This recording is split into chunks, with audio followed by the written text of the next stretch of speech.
Assalamualaikum warahmatullahi wabarakatuh. Saudaraku dimanapun berada. Pak Roes buat apa ini? YouTube ini, buat video ini. Ini komunikasi dulu Pak Roes. Enggak sembarangan. Harus langsung buat gitu. Di antara Pak Roes jiwanya ini komunikasi sama malaikatnya, komunikasi sama leluhurnya, komunikasi sama ibu bumi bapak angkoso. Tapi yang komunikasi itu jiwanya. Jadi nggak ngikuti ini, ngikuti sini, bukan bisikan, bukan bisikan anak-anak yang di belakang atau makhluk lain, bukan. Makhluk lain bisa ngasihku apa Pak Roes, tapi dia nggak bisa memutuskan. Walaupun jin sekalipun dia juga nggak tahu apa yang akan terjadi di depan sono kan. Contoh ini Pak Roes dulu. Waktu seharusnya Pak Roes ini larinya ke Bali dulu tuh, waktu Topong Ram itu nggak balik lagi ke Rio. Karena kalau di Rio Pak Roes kan dikeroyok nih sama orang-orang yang makan narkoba.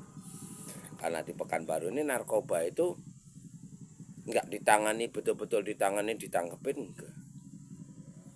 Ditangkap itu yang udah parah itu ditangkap untuk laporan di Jakarta, pemerintah daerah untuk laporan, perempuan untuk pelampiasan nafsu birahi.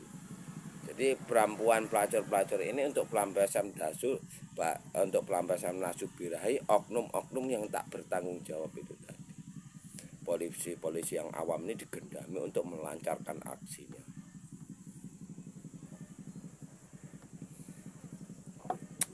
Terus yang lain ini, preman-preman yang lain ini mau dia kembali ke jalan yang baik, dia nggak berani karena takut dibunuh secara halus.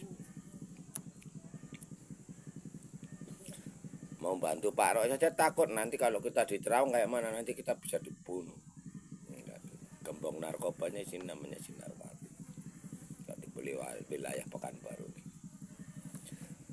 Yang namanya Sinarwati ini perempuan yang istrinya Pak Ros yang nomor 4 yang dibuat sakit tumbang bayang, ratu iblisnya itu.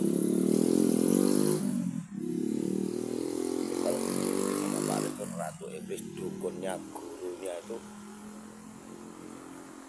miliaran mungkin atau triliunan. Pokoknya telinganya dengar dukun kiai yang memiliki spiritual didatangi untuk minta obat. Karena sama Pak Ros itu buat sakit tumbang bayang karena kejahatannya luar biasa menyerang Pak Ros.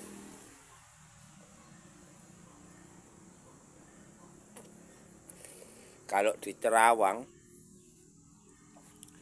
di Terawang tuh pagar dirinya itu seperti ruang angkasa, seperti bulan itu.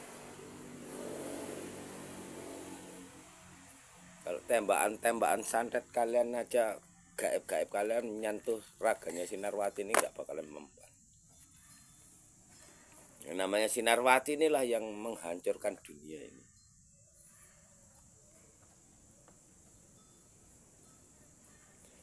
Jadi kalian kayak mana bisa membongkar kejahatan, kejoliman di negeri ini? Kayak mana caranya? Karena dibalik semua ini ya ada dajjal atau iblisnya itu tadi. Ada bilang sama Satria Pinggir Muhammad. Iblis, dajjal, duhon ini satu makhluk. Ini makhluk berbentuk ini. Dajjal itu kukunya panjang-panjang besar. Kalau iblis kecil berambut api. Jadi macam-macam makhluk gaib yang penghancur umat manusia. Itu menyusup ke dalam tubuh manusia semua. Nanti kalian nggak tahu diajari zikir, ya kan nggak tahu zikirnya kalian manggil ini kayak mana rasanya. Akhirnya hancurlah dunia ini.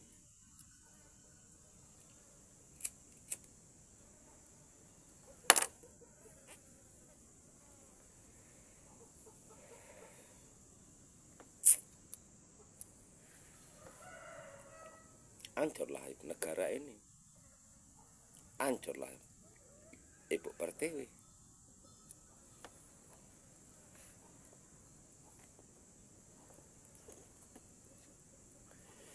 Makanya kitabnya Saidul Muhammad Rois itu alam semesta. Alam semesta itu apa? Ya kejadian-kejadian ini tadi kan alam semesta. Burung semuanya itu kan alam semesta. HP ini kan alam semesta. Itu bisa jadi guru. Karena kita nggak ngerti bisa jadi ngerti.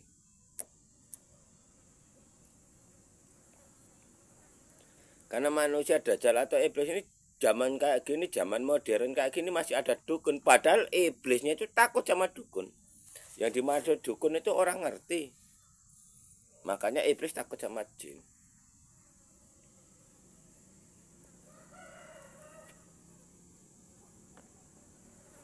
Kayak mana kita mau mendatangkan mercusuar dunia kalau kalian aja orang ama plongo. Orang amanah plongo asik. Kalian itu asik sama ilmu kalian. Sementara yang namanya mercusuar dunia itu udah gak ada ilmu-ilmu yang kalian pelajari itu. Demi Rasulullah, demi Nabi. Buktinya kakekmu Nabi Muhammad itu yang kalian julukin Nabi Muhammad. Ketemu sama Pak Rois, dia nangis, dia moksa Pak. Jadi kakek Sabda Palon Nabi Muhammad itu moksa. Sekarang ini masih bertapa beratas di waktu ketemu sama Pak Rois dulu. Jadi Pak Rois itu kalau ketemu kakek itu Pak Rois masih anak-anak. Kira-kira usia Pak Rois itu masih 3 tahun, 5 tahun. Paling tua itu 7 tahun. Itu kalau di alam sana.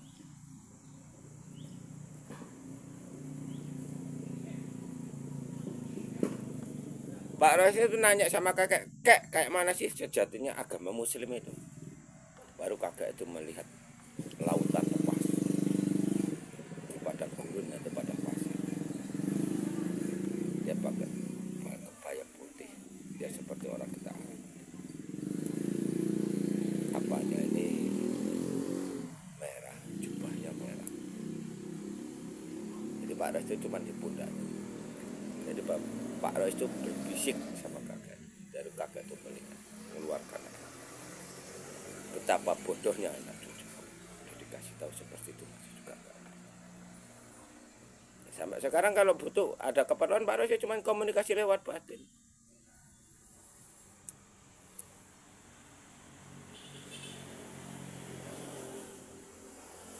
Seperti itu.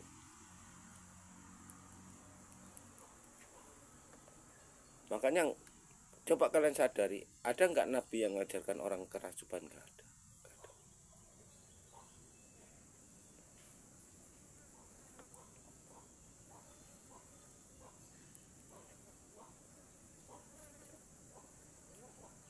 Nah, kemauan iblis yang masuk ke dalam tubuh manusia yang melawan Pak Rois itu, itulah.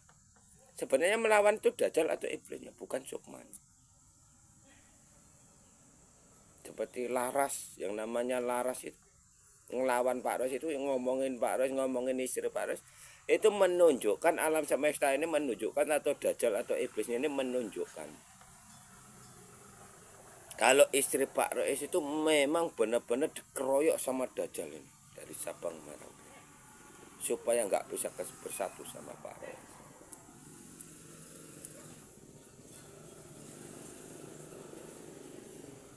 Makanya di ilmu penerawangan itu ditanya sama Pak Rois. Kalau untuk menghancurkan dia mau, tapi kalau untuk menyatukan enggak bakal. Kalau dajjal manusia dajjal ini tadi atau yang menterawangan ini tadi tujuannya mau dipisahkan, dia enggak mau. Ini tahu ini. Makanya dajjal atau iblis atau manusia dajjal ini tadi atau manusia iblis ini atau iblis berwujud manusia ini tahu. Ini akan dihapus. Makanya disuruh menyingkir, dikasih kesempatan semua. Jadi itu nanti nggak ada adu debat, PR kita masih banyak. Makanya dibilang sama Pak Rois, tengok ratunya. Jadi Pak Rois itu akan cerita sama ratunya menyernak untuk anak-anak sambil cari makan.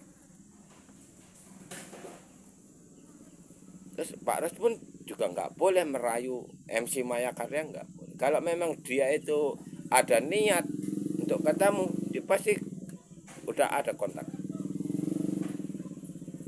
komunikasi itu ada.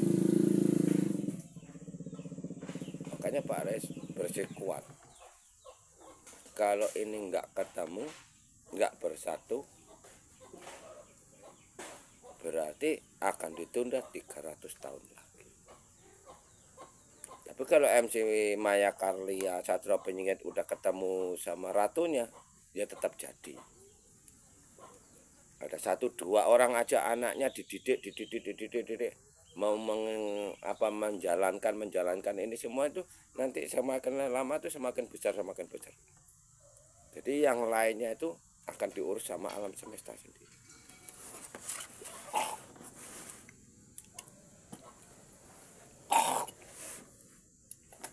Jadi bukan Satrio Penyingit itu mendatangi kalian untuk adu argumen, harus menjawab ini, menjawab itu.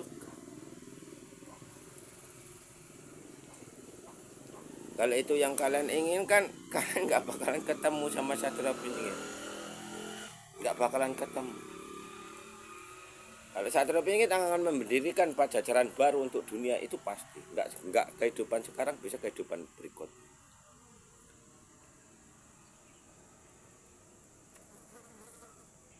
Itu pasti. Ya modelnya dana amanah itu tadi. Walaupun dana amanah ini kalian sembunyikan kayak manapun, disembunyikan sama Dajjal dan Iblis, dikasih sinar laser, kasih ini, kasih itu, nanti ada jalannya sendiri untuk terbuka.